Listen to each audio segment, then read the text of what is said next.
Hi everyone, and welcome to PHAMCAST. I'm Margaret Wallace-Duffy, your host and founder of the Preventative Health Awareness Month and movement that's been recognized by Health Canada.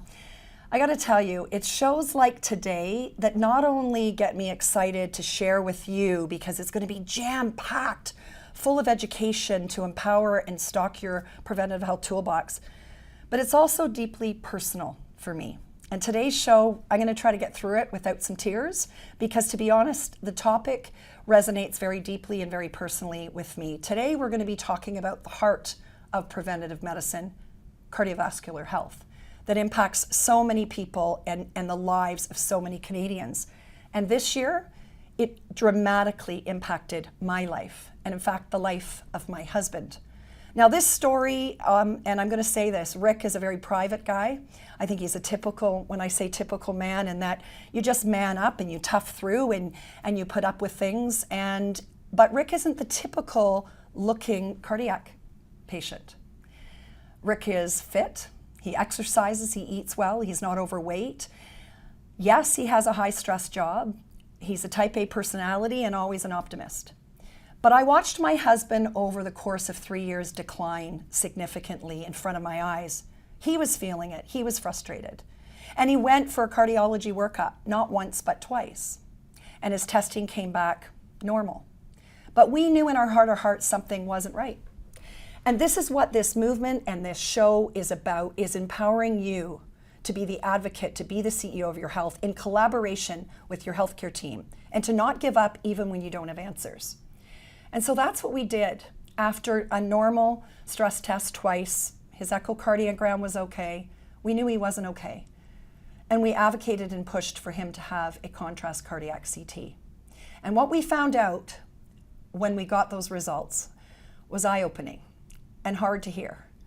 Rick had 2 blocked arteries. His coronary artery was 100% blocked, his right coronary artery, and his LAD, or otherwise known as the widowmaker, was 90% blocked. This is why my husband wasn't feeling well, and why it could have led to a catastrophic event before we even had an opportunity to get help. That's why shows like today, and who I'm about to introduce, is critically important. I'm calling this the Rick effect, because as a result of the struggles that my husband and our family went through for the last several months, it's opportunities like this and platforms like I have to help educate and empower you that this ripple effect has happened, and now countless men and their wives who are encouraging them, and women too, because we're going to talk about as women as well. We're going to talk about men's cardiovascular health. We're going to talk about the role that lifestyle and prevention has in it. And I can't think of a more important person to have sitting next to me to help us with that than Dr. Vineeta Ahooja. And let me explain her background. And thank you, first of all, for coming onto the show. Thanks for the invite, Mark. It's an honor to be here to talk about this seriously important topic with you today. You know, and I'm going to say before I give you her background that last February during Preventative Health Month, you reached out to me through our connection, Dr. Christy Prowse, to say, Margaret, what you're doing in this preventative health movement, you wanted to be part of. And I got to tell you, I was humbled and honored and quickly said, let's do a video together during Preventative Health Month. Our friendship and our professional relationship has grown over the past year. Little did I know when we had that conversation and did that video, which you can find on my YouTube channel a year ago in February, little did I know that I'd be then reaching out to you just 3 months later for help for my husband. I believe divine intervention is real. Not only is Dr. Ahooja, I'm going to just give you a bit of background because I'm blessed to know this woman. She is now my husband's cardiologist. And by the way, several friends and patients of mine are now seeing her. That's the ripple effect, the Rick effect, and what this movement is doing. She is an invasive cardiologist practicing cardiology and advanced cardiac imaging. She has a doctorate of natural medicine with a niche focus on functional medicine and Ayurveda. It is not common to speak to a person of your stature, a cardiologist, with a tremendous training that I'm learning from you and I respect and admire. But you also understand the person. You understand the role of lifestyle. You're trained in Ayurveda and you talk about nutrition and yoga and meditation. But what I loved the most about you was the way that you handled our family in one of the most challenging times of our life. And that, to me, is medicine. So thank you for that. This story, Rick's story, he's not alone. And unfortunately, we see, and just this week alone, not one but two people in my circle, I found out that they passed away of a massive cardiac event. They'd been having symptoms and their families were trying to encourage them to go be seen. And there's this culture, if we don't know, we won't everything will be okay. Instead of this prevention, it's reactionary medicine. As a cardiologist with cardiac events on the rise like never before, I know you see this firsthand, this mentality, this especially in men's health, but women's as well, to man up. What's your experience like, and how is this, what we're talking about here today, how does that matter to you as a cardiologist? So men and women present very differently with cardiac disease. And exactly as you mentioned, Marg, it's so important that men actually reach out to get checked.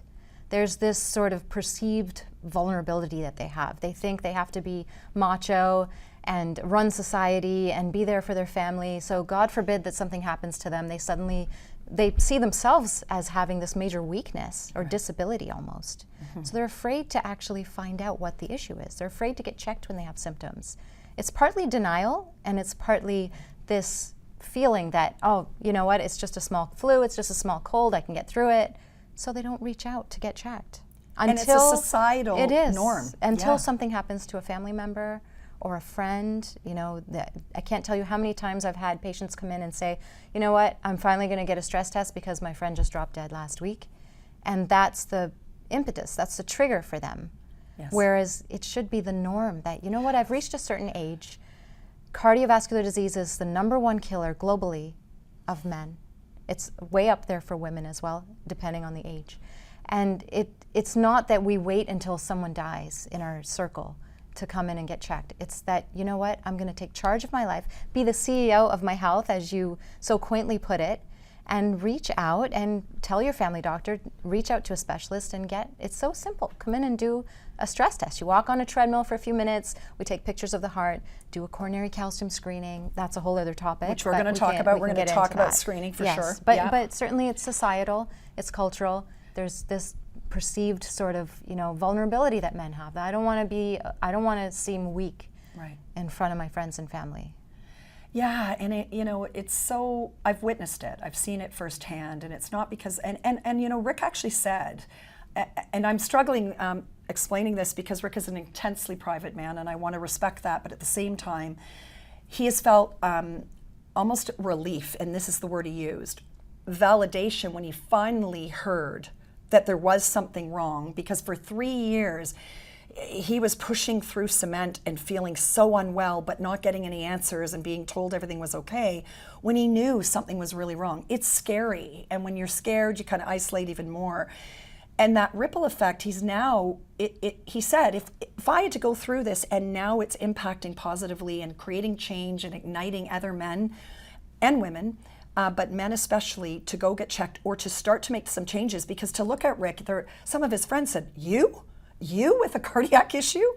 Yeah, and what's interesting is when they start to have some subtle symptoms, what I've noticed, what I've observed in practice, is that sometimes they will go harder with their exercise. He did. They'll make major diet changes, thinking, it's just a passing phase, I'll get through it. So Rick was exercising harder. He was indeed. In fact, the months that he had symptoms. He was doing 60K bike rides every couple of days. Yeah. And you know what, and you can speak to this because the body, and this is one of the things I want to get into in this show, is that the body, and you believe this, has its own intuition. It's very intelligent, and we give it the right circumstances, it can heal. And when he had his angiogram to find out that he in fact had to have a bypass, the cardiologist that performed that said to him, it's unbelievable. He's never seen two large collateral arteries that grew around the blockage, which is, probably in some cases saved his life.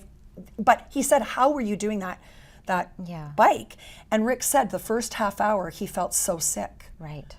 Yeah. And then he felt better. Can you explain physiologically what was happening there? I understand it, but I want everybody to know. Yeah, it's called warm-up angina, actually. It's a warm-up phenomenon. But before that, I'll just mention to everyone, Rick gave us permission to talk about him today. Yes, he did. Because it is the Rick effect, the ripple effect. So warm-up angina is basically where you begin a level of exercise. Let's say a brisk walk. For the first 3 to 5 minutes, your arteries actually release nitric oxide. And as we know, nitric oxide dilates the blood vessels, so it allows more oxygen and more blood flow to get to the heart muscle. So in the first few minutes, your body's busy trying to release that nitric oxide because of the signal of exercise. So if you actually exercise 5 minutes and then rest, now you're full of nitric oxide, and then when you go back the second time, you can exercise longer, you have less symptoms, the arteries are more open, and there's more oxygen getting to the myocardium.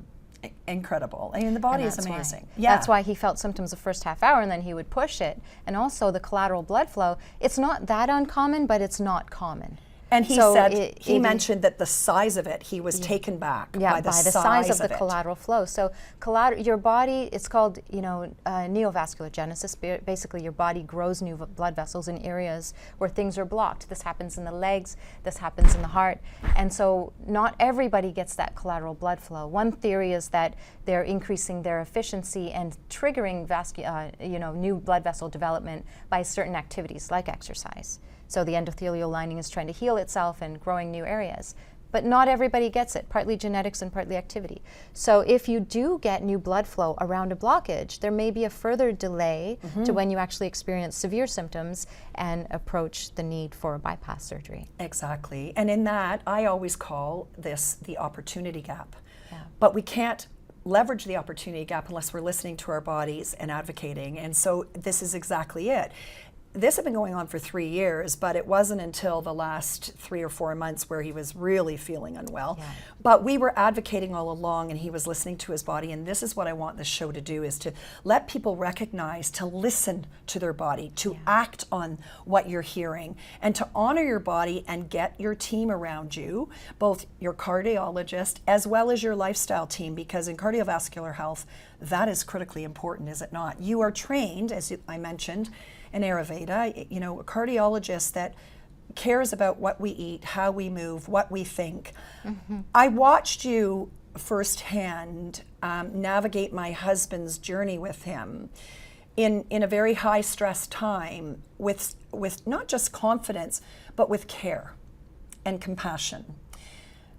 But more importantly, with a collaborative lens, which was so welcomed. And of course to me, but it was welcomed by Rick because you gave him some control back that he didn't have. Can you speak to a little bit of that in terms of what you had talked about, and which I'm sure you do with all your patients, the lifestyle impact, the nutrition, the movement, all of the things that you as a cardiologist took the time to explain so that Rick could act on it? Mark, I'll tell you what I've observed over my years in clinical practice is that we're so busy treating the patient, and we have this short period of time in which to tackle all these really complicated issues and medications and surgeries or whatever they have to have done, that we don't spend enough time on giving them the power to take over their health, be the CEO of your health. Yes. We don't give the power back to the patient to say, look, let's understand what happened here so that it doesn't happen again. Let's understand the tools to reverse time, reverse age, improve your cells, improve your immunity. We don't have time for that. We need this whole team of ancillary staff to be able to do it. And unfortunately, in the current healthcare system, that's not always available, right? Yes. We have to spend time on the very serious issues, otherwise those get missed. But once that is done, we want to give the power back to the patient. We want them to understand nutrition.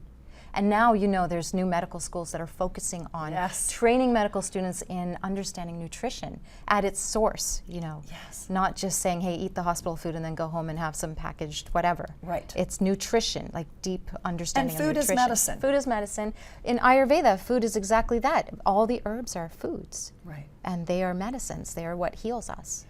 And this is what I'm so excited about. Together, Dr. Prowse and others were the new medical school that you're referring to, Toronto. I want to give them a shout out, Toronto Metropolitan School of Medicine in Brampton, their new campus. Speak to that school, and you and I are on the curriculum advisory board, which I'm honored beyond belief to be on as a allied health professional and somebody in the preventative integrative health space for 33 years, learning and growing alongside surgeons like you and researchers and other practitioners. but for the future of medicine, for the future doctors to practice differently. Talk about that and the importance of it. You see it from a cardiovascular lens. I mean, that is exactly it, is that we do need the aggressive training that we've had to be able to treat acute conditions and very serious late incident heart attacks, acute onset ST elevation MIs, and take them to the cath lab, put the stents in, do the bypass. So that requires a very vigorous training. But what we're missing is all that other aspect. So if that is somehow incorporated into a curriculum for medical students where they're getting the full breadth of understanding before they even enter a cardiology fellowship, now they've got a foundation of understanding what movement does, what nutrition does, why it's important to have societal, communication with our neighbors, our friends, our family, that connection piece, yoga, meditation, how all these things play in a holistic way towards making us, giving us that lifespan or wealth span, as we call it. So now you know why I said we had to have you on the show, because this is exactly, to me, what healthcare is. Taking care of people in a real, that is medicine. Yeah. And I experienced it firsthand with you, and now many people that I've referred to you are experiencing the same. You're going to stick around because we're going to be back. We're going to dive in more to some of the latest and greatest technology and precision diagnostics, and more about lifestyle and hormones, the role that they play, because Dr. Prouse is going to join us as well. Stay tuned. We'll be right back here at PHAMCAST.